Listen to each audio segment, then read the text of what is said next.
It's the SDG Podcast. Before we get started, you can check us out on the web at solutiondesign.com/podcast or find us on all the social medias, LinkedIn, Twitter, Facebook, and Instagram at Solution Design Group. All right. Welcome, everybody. Back for another podcast.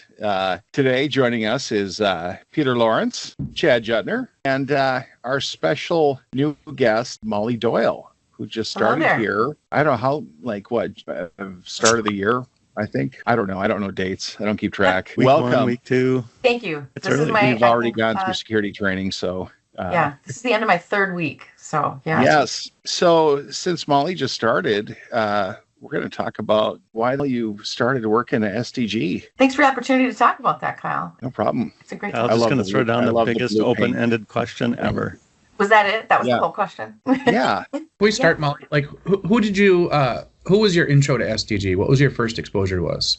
Do you remember when that was? You know, I wish I could remember the exact scenario because honestly, it was in competing with you guys way back, more than 20 years ago. I bumped into you competing. It might have been Jostens. I don't remember. But I remember just getting an absolute Heisman from the prospect. They were like, nope, we're good. Don't want to propose. And I had a really close relationship with this person. And they were like, no, we're good. I'm like, what? And they said, no, we're really happy with the providers that we've been using. And we've got SDG. Thanks very much. And so that was my first exposure to the loyalty that you guys have had. And I've just been admiring you ever since. Big Heisman. I like that. It's pretty funny. That's one of my favorite things, Heisman.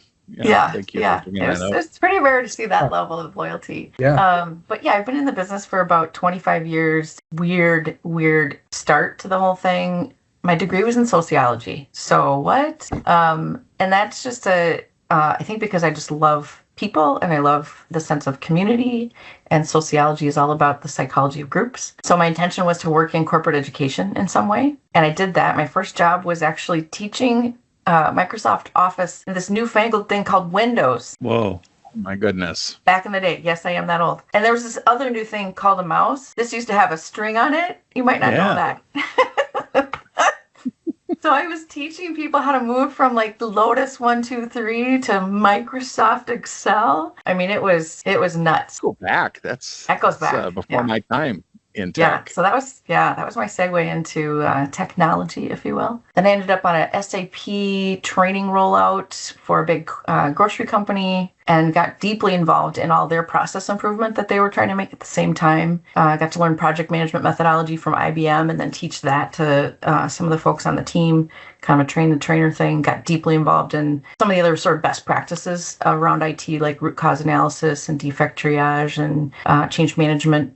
You know, having an actual board that would do change management reviews, and got to run some of those processes for that grocery company. And then that was a really awesome deep dive into the process world. And then ended up working for Benchmark QA and ended up becoming the senior vice president there. Worked there for about 12 years running the software quality consultancy that it was, and got to help build some of the practice leadership and deeper intellectual property and assets that we developed over time. And we had this thing called Quality Forum, and it was a marketing event. Once a quarter, we would bring together people in the industry. But what I loved about it was also a huge give back. It was training, it was education, and it kind of scratched that itch that I had of like creating community and creating learning communities. And so fast forward, I've worked for Sagetti, I've worked for smaller companies like Three Bridge, a lot of different consulting companies. And then I was like, I just kind of wanted to do a little deeper dive back into community and more on the give back side.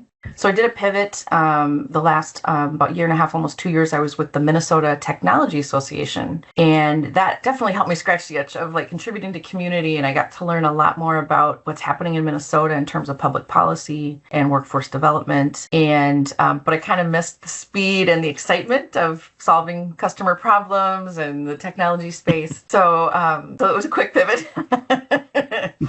And I didn't want to necessarily go back into IT consulting because I really loved that sense of building community. And so I had this short list of companies that I wanted to work for. And SDG was literally on the top of that short list because I have always admired how much you guys do for the community and how much you give back between your sponsorship of Open Source North and your huge community give back things that you do, all your give back programs, and then, you know, things like the podcast that you've invested in that are helping educate people for no benefit of your guys. You know, it's just because you do it because you love it, because you love to give back and you love to educate. And so, you know, got to know Doug deeply because I was at Mintech and I was trying to get SDG to become a sponsor of Mintech, and Doug made me work really hard.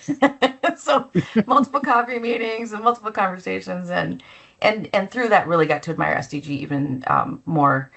Certainly by getting to know what you guys are up to and some of the big projects that you've been involved in. And so it was just a really, just a wonderful serendipity kind of moment when Doug said, what about this like kind of marketing thing that you've always been doing? You've always been bridging marketing and sales, and that makes a lot of sense for where SDG is at. And so I get the lucky role of kind of sales enablement, if you will, and helping create bigger, broader, louder visibility for the awesomeness that is SDG. Including the fun that you guys have. That was a really long answer, but I hope you. Well, that's the show, that was Tim. Awesome. It makes me really want to work here. Sounds like a great place. It does. Here. So my question back to you guys is, why do you guys work here? Start with Chad. Well, I worked with these guys. I was an FTE at a customer, or at one of SDG's customers. Goodness gracious, more than a decade ago. And that's where I met, you know, our president, John. He was not just a consultant. He was a consultant then. And my managing director, Matt, him and I were kind of peers a little bit on the project we were working on. And a lot of the other SDG folks, I connected with him there. We had remained buddies for that entire time. I went off and did my own thing for the better part of a decade. And that company got bought when I was kind of just aimlessly, you know, existing in this post-acquisition like state at this company that started. I just kind of stumbled up to our president, John Helmberger's cabin. Well, I call it a cabin, his place in Chippewa Falls when I was doing a fall color drive. And he just did one of those things. You know, you ever talk to John where he's like, you say something and he doesn't really talk. He just like, yeah, like he just does this little shoulder shrug thing, which means there's a lot behind that, right? It's like this, that specific shoulder shrug meant, well, you should join SDG. And then 2 weeks later, I was. You interpreted the shoulder shrug to mean that. Well, it's like, it's you can just tell. You just. Yeah, I'm here. So it was the correct interpretation. You were. Yeah, I had worked with these guys more than a decade ago. The timing was just perfect for me to join as a full-time employee. And yeah, it's been pretty wild. I've been here for over 4 years now. My anniversary is on 10/29. That seems like it is. Was that only that was the date picked out of? No, that's what's a date I can remember? 10/29. I'll start then. That sounds great. If you've got a brand, you've got to commit. Also happens to be the name of a particular bar, doesn't it? We've mentioned it once or twice here. Mm-hmm. Peter, what about you? So, I mean, talk about connections and things like that. I'd worked with Jeff Urban, Keith, Anna, a whole bunch of other folks, at Matt, your boss, at a little consulting company called Born back in the day. And I'd gone on to a little bit safer pastures after the turn of the century, said, hey, Y2K is super fun. You should not consult right now. So got a little bit more stable, and then started to get the itch and said, you know, I'd really like to do consulting. And they brought me on board. And it's been a blast. I mean, I've only been here almost 18 years now. So, I mean, community, the people, all those great things that you talk about and you think about, you know, they're super fun. It's a super fun crowd, and it's a super fun place to work. So, They've kept me happy for so. You're doing something right. Yeah, That's Kyle, awesome. you and I met at a Fuddruckers a while ago. I miss Fuddruckers. That's a throwback. Does that still exist? It would be 15 years in July, I believe. Yeah, it was a summer day. I remember that. It started in August, I think August 10th, and I was recruited. You know, at the time I was working at another consulting company and consulting and training. You know, they had a whole training thing. And so I was teaching SharePoint. Sorry, Chad. And I wanted, we had a couple SharePoint people there, and but I kind of wanted like more expertise around me so I could absorb, that knowledge. And it was, learning about SDG, it was like I really wanted to work here. And all the stuff that they do to foster the employee experience. Mm-hmm. The old place, we had one event, and it was a happy hour with, I think it was a plate of chicken wings for like 12 people. And so after we fought over the chicken, we just left. But just the community SDG builds internally extraordinary compared to any company I've ever worked for. Yeah. And to me, that's a big differentiator. We have so much going on. There's so much passion. Yeah. Chad has an incredibly busy schedule, but also once in a while we have meetings where he tells us new stuff going on because he's been reading at 2 a.m. Peter has been podcasting and working full time but we started internally like 7 or 8 years ago. It's been a long time. Yeah. 2018? No, 2016 is, I think. I don't know. Amazing. We'll have to look it up. Yeah, I could go on and on. And the people, we look for people that we really want to work with, and then we get to work with them. So that's awesome. It is awesome. Yeah. And I kind of honestly didn't fully believe this. Everybody says that they have a great internal experience and they have all this support for their consultants. And sometimes it's true. Sometimes it depends on which group you happen to get into within the organization. But I am completely amazed at the level of investment the company makes in terms of creating that customer experience, or the internal community experience rather. And just this last week, we got to have a work from SDG day where consultants came into the office and there was food everywhere and games were played. And it's awesome. It's totally awesome. Yeah, it's quite remarkable. One of the other things was customer service, I think, because I worked in restaurants for years and worked in sales briefly. And, it's really something I have a lot of passion for, seeing that happening outside of just, me and us, just the way we talk about our customers, and I'm not trying to do a big sales pitch here. I mean, I'm genuinely, it's like they share my view of that. It's really like hearing the feedback and seeing the results. And, I was intimidated really when I started because I was just, the SharePoint platform the boom was happening with that version. And I think you had done a project and set it up, Peter, I think for SDG, but I was the first kind of full-time SharePoint hire. Yeah, you were the one that saved me. Yeah. Coming from my career at SDG has been like taking work off Peter's plate. And, in return, so glad, I'm sure of it. I've received, it's kind of been a mentorship. Soon he'll be .NET developer, and then we're going to start taking Chad's work and do Java. It'll be super fun. Plug AI into my head, and that's all I need. Right. But you're pointing to this other value that I just didn't, to be honest, I didn't quite trust that I would see. I've absolutely seen it. So it's on your website and it says something about, core value of being humble. And I was like, oh, that's interesting. That's kind of odd actually for a consulting company to say that they're humble. And frankly, from my marketing lens, I was like, do you really want to say that? You should be really confident and quite assertive. We're the best. Right? That's the moxie of being a consultant. And your moxie is so different. The true passion for solving customer problems has shown up in every corner every conversation, every time I got to meet with John, the president, as part of my interview. But John was very clear to me about how much we're happy to walk away from business that isn't a good fit for our strengths or isn't the right answer for the customer. Like if we feel strongly about that, that's a bad idea. That we care more about providing the right solution. And maybe I'm overstating this, but I've been really impressed with the integrity. I would call that integrity, right? I think if you worked here for a while, we've all had the opportunity to talk customers out of certain things when it doesn't makes sense. And you should have a point of view with the expertise that, I mean, absolutely. And it's not that they like screwed up or anything by trying to move forward with it. It's, after the opportunity to go in and discuss it with them, it's like we all kind of come to the conclusion that, you know what, we don't, like, there's something we need to fix before we do this, or something that there's a dependency, this might be a people problem and not a process problem, or things like that.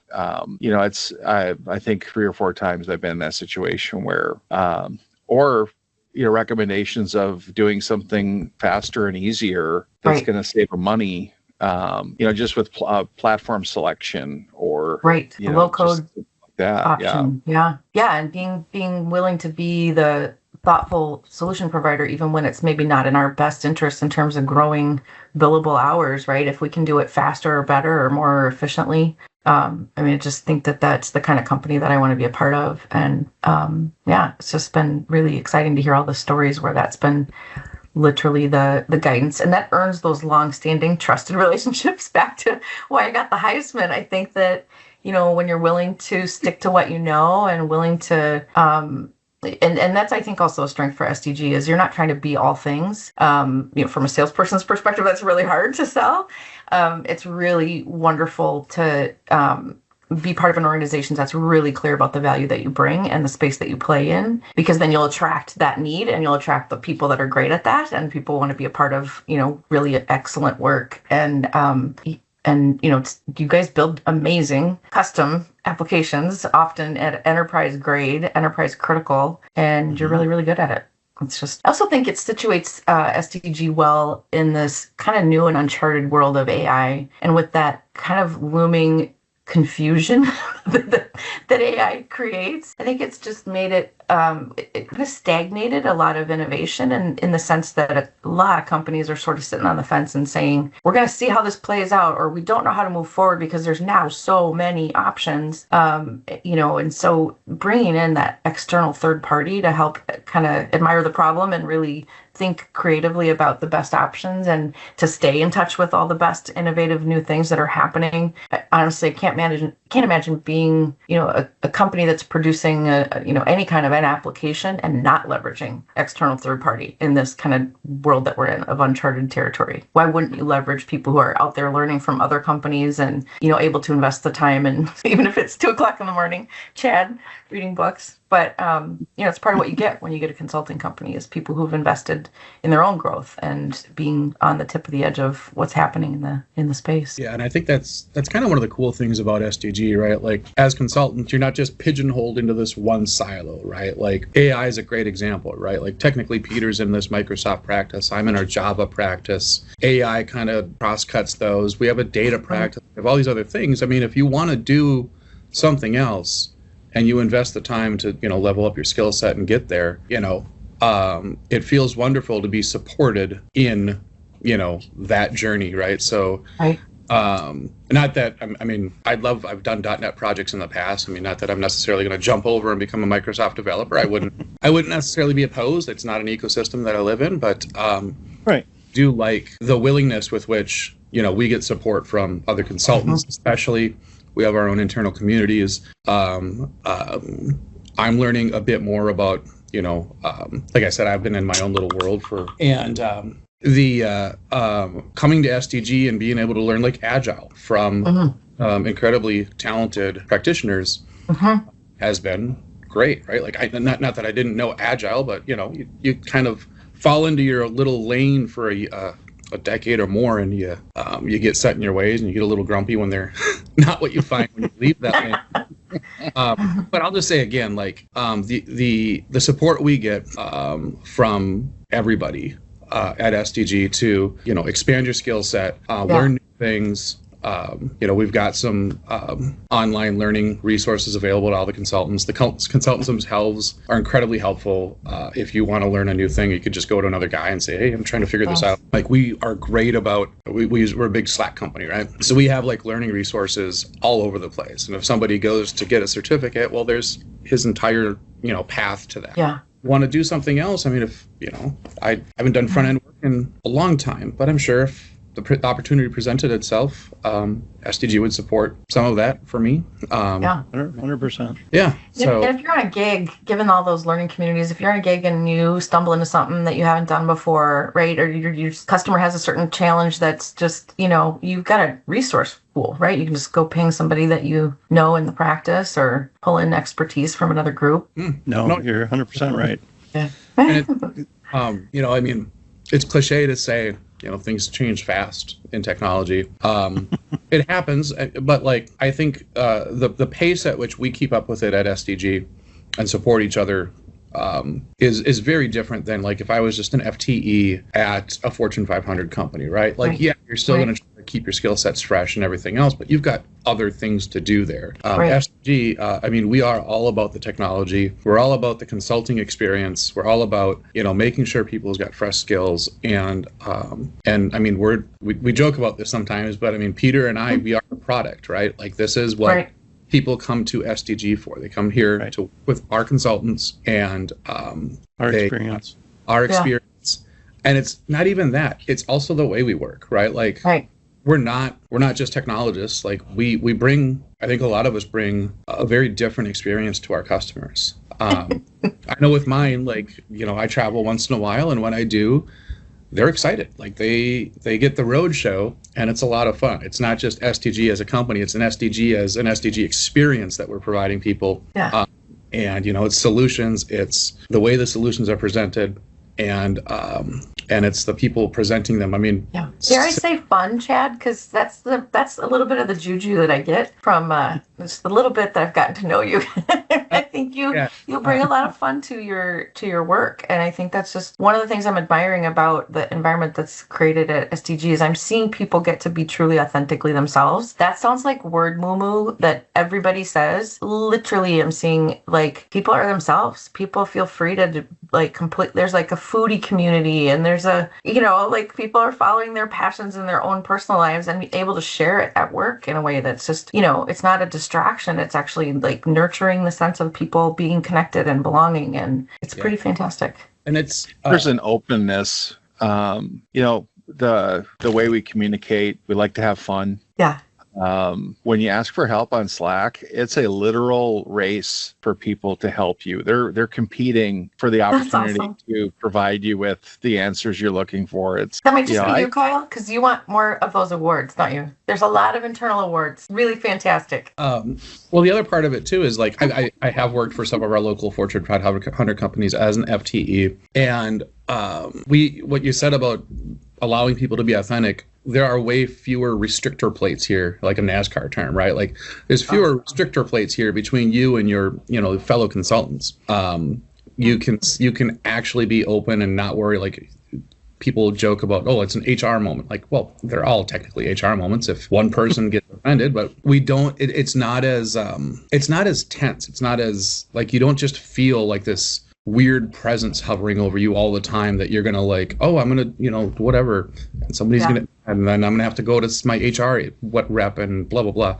No, I actually voluntarily sit in our director of HR's office and hang out. It's a blast. She is one of the nicest women I know, and I enjoy her company a lot. And every once in a while, we do have a work thing to talk about, but it's probably something really silly. And you guys do really cool work. Oh my gosh, I've been blown away by the projects. So I've read the case studies, and there's so much more I need to continue to learn, but I would love to hear more stories, because I just am so excited about what I'm learning. What is a favorite project that you've done?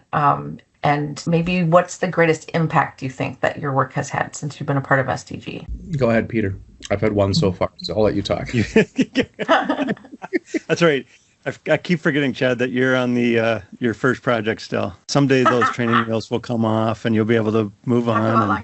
When you nail it, you nail it. They don't want to let me go. That's right. As long as they'll have them. My favorite projects are the ones that help the most people, right? Obviously, that are public facing, and that I've actually worked on a project that my wife has gotten to use, right? So she's actually used software that I wrote, that I worked on and built, and it was fun.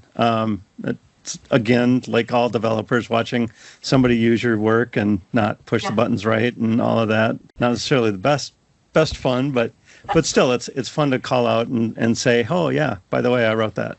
I worked on that one. So, but that's kind of fun, right? Like you get to impact a lot of people. On the flip side, just helping out on that one internal project that takes away strife and takes away pain from people. It really is. We're all about helping people solve problems, either work problems or word problems or, manufacturing problems. But just make everybody's day better, a little bit better every day.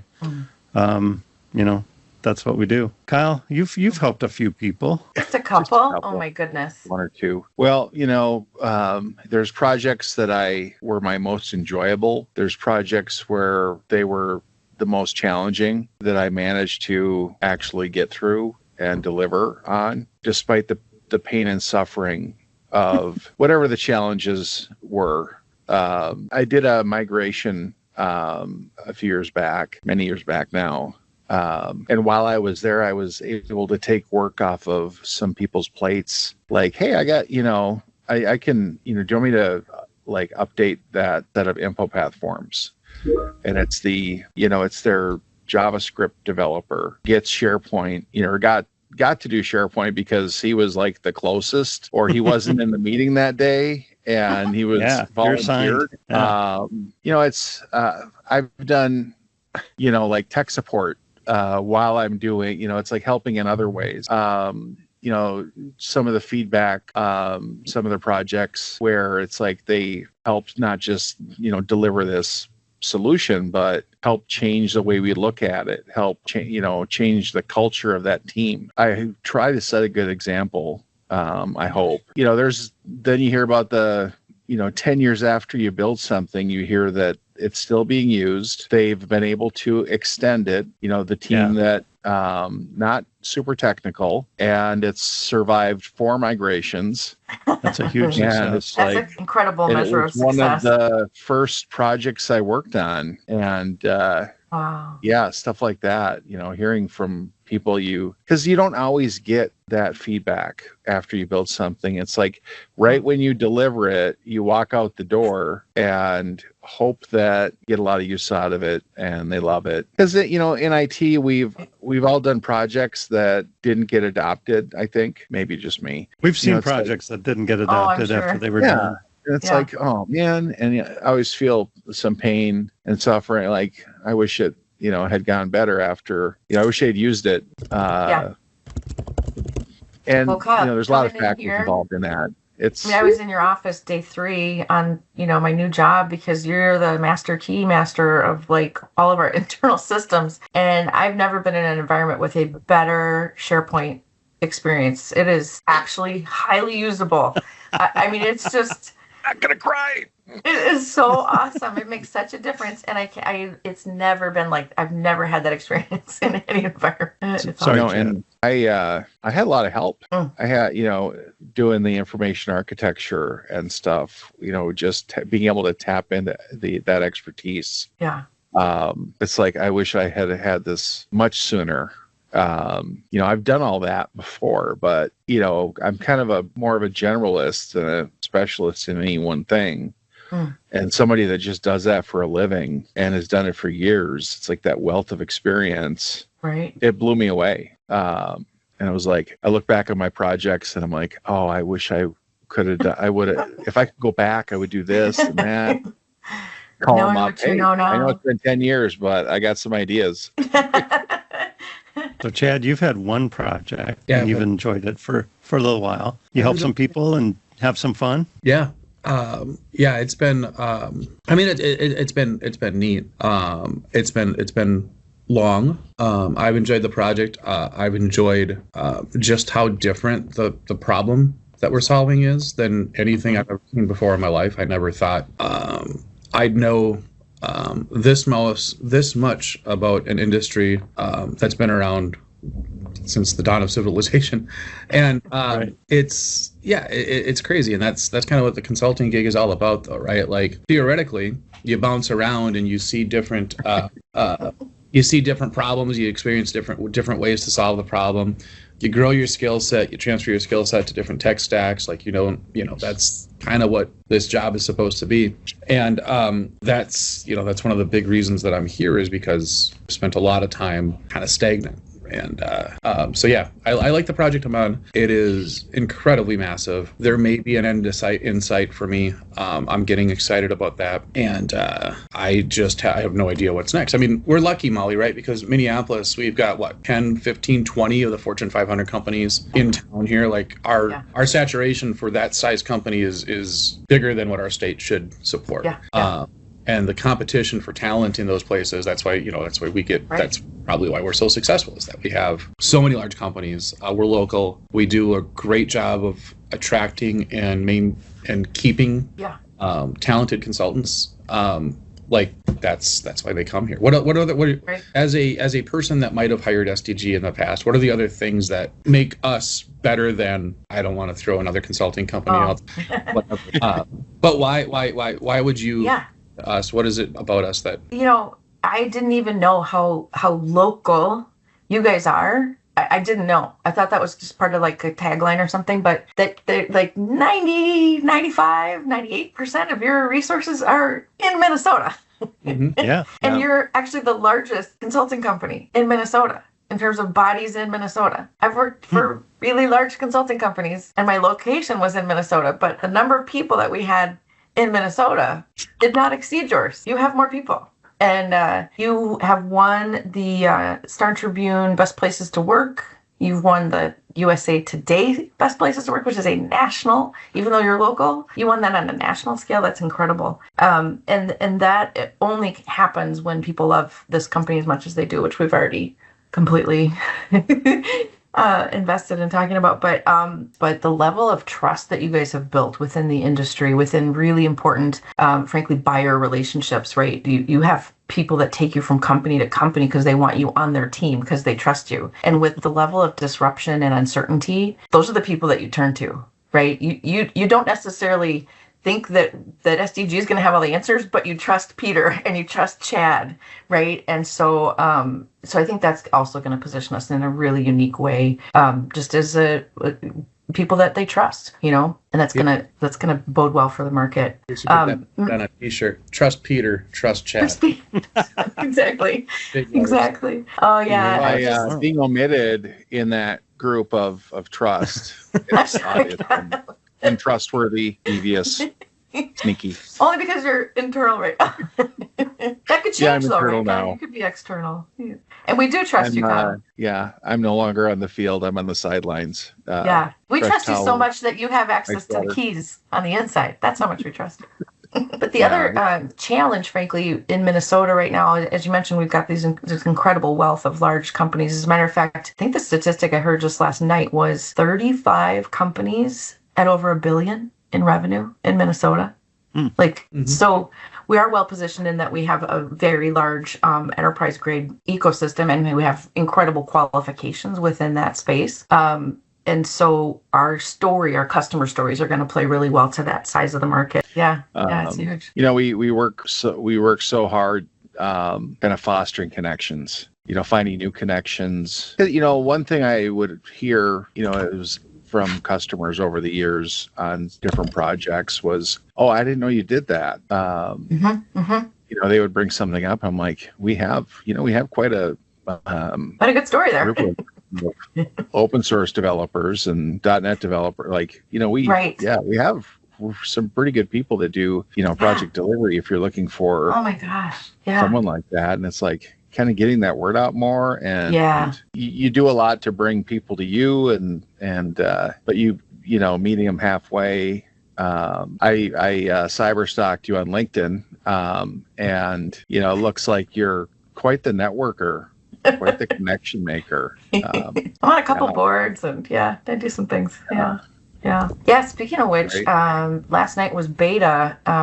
I don't know if you know Beta. Beta MN is a nonprofit, and they are dedicated to helping startups in the tech space become founded and successful. And I joined that community not quite a year ago because I wanted to help build the bridge between the big companies and the startups, and just kind of creating an opportunity to bring value to the founders through the kind of the wealth of resources of the larger companies in the state. And wow, they're just doing such incredible work. It's so inspiring to just be among that community and see what they're doing. And I'm also on the board of Applied AI, and they have a conference twice a year to bring together, again, just learning communities, people that are all just trying to grow and, expose themselves to what's happening in the AI space. And I feel like those are maybe two domains of the ecosystem in Minnesota that are really growing. And so I hope that my participation on those boards can bring kind of a point of view to SDG in terms of growth spaces and opportunities within those, which may be a little peripheral to our common, kind of more mid-market and larger enterprise. But yeah, definitely long answer, Chad, but growth for SDG is the goal. And growth in really meaningful, impactful projects would be it'd be fantastic to end the year with some really great news stories about the quality of work that we've done and the impact that your amazing consultancy has had on our ecosystem. It would be really fun. I think that's a great note to finish on as we wind down here. Any parting thoughts, Peter, Chad, Molly? This has been great to learn. Yeah. This is Molly's show here. I'm excited. I enjoy hanging out with Molly. We've already had a happy hour. Yeah, I learned a lot. You learned way too much. I learned about. I mean, he's teasing. We did have fun, but I really did learn a lot, and I learned about some of our incredible big projects that there's certain things you can't put in a case study, and there's certain things we can't even talk about on this podcast, but the level of impact that you guys have had on big systems, it's just fantastic. And because we already do have case studies on our website, the customers that we've worked with, Health Partners, Star Tribune, Cargill, Proto Labs, Yale, we've just got some really, really deep qualifications, and I'm just thrilled to get an opportunity to continue to help us grow. Thanks for letting me join your team. Yeah. Heck yeah. Thanks for joining our team and our podcast today. And I think with that, we should just say goodbye, everybody. Thanks, Kyle. Thanks, Peter. Thanks, Chad. Thank you. Solution Design Group is a digital product consultancy in Minneapolis. Check us out on the web at solutiondesign.com or look for us on Facebook, Twitter, LinkedIn, and Instagram at Solution Design Group.